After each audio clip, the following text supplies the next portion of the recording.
Okay, magandang araw po mga kabady. Nandito naman po ako upang ituro sa inyo kung paano mag-recover ng file gamit ang isang application. So, bago ang lahat, pasok muna po. Intro.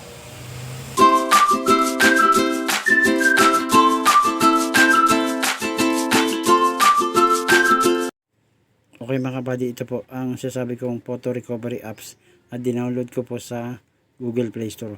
Open po natin siya. So, yan po yan. Tapos skip lang po natin siya sa taas, continue, and then punta po tayo sa, depende po sa atin kung ano po gusto natin i-recover, photo or video. Sa video na lang po ako. So yan po yan, tumatagal po siya ng 10 to 15 minutes, depende po siya kung gaano karami yung na-delete sa ating phone.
So ito na po mga kabady, kita nyo na po, nakadetect na po yung ng files ang ating photo recovery application.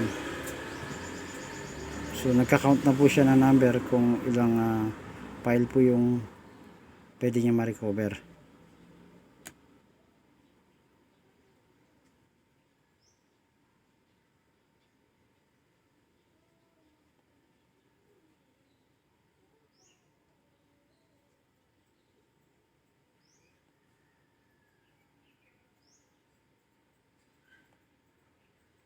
Tumatagal po mga kabady yung recovery, 10 to 15 minutes. Depende rin po talaga kung gaano karami yung file na na-delete natin sa ating phone. So yun lang po. Okay mga kabady, ito na po yung na-recover na file mula sa mga na-delete ko na photo at video. Ito po yung na-recover na file galing sa ating application. So pipili po tayo ng isa. Ito po. Yan po. Pili po tayo ng isa and then isave po natin sa ating file manager.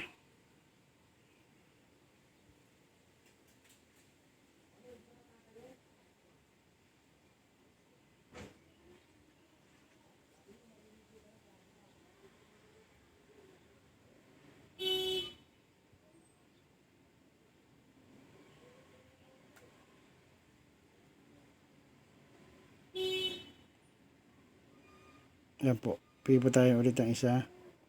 I-restore. Pindutin mo natin itong restore sa baba. Yan po. Nire-restore na po siya.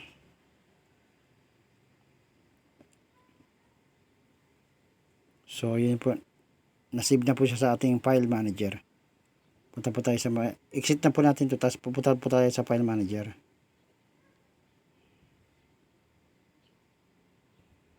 Dito ay sa aking my files o file manager.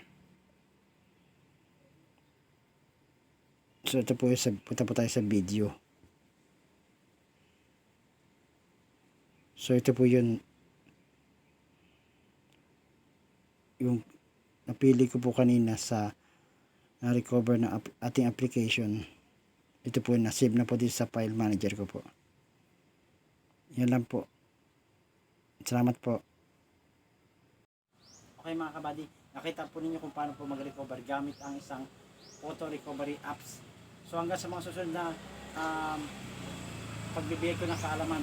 So huwag po sana kayo magsawang manood sa aking mga video. Hanggang sa mga susunod po. Maraming salamat po. Bye bye po.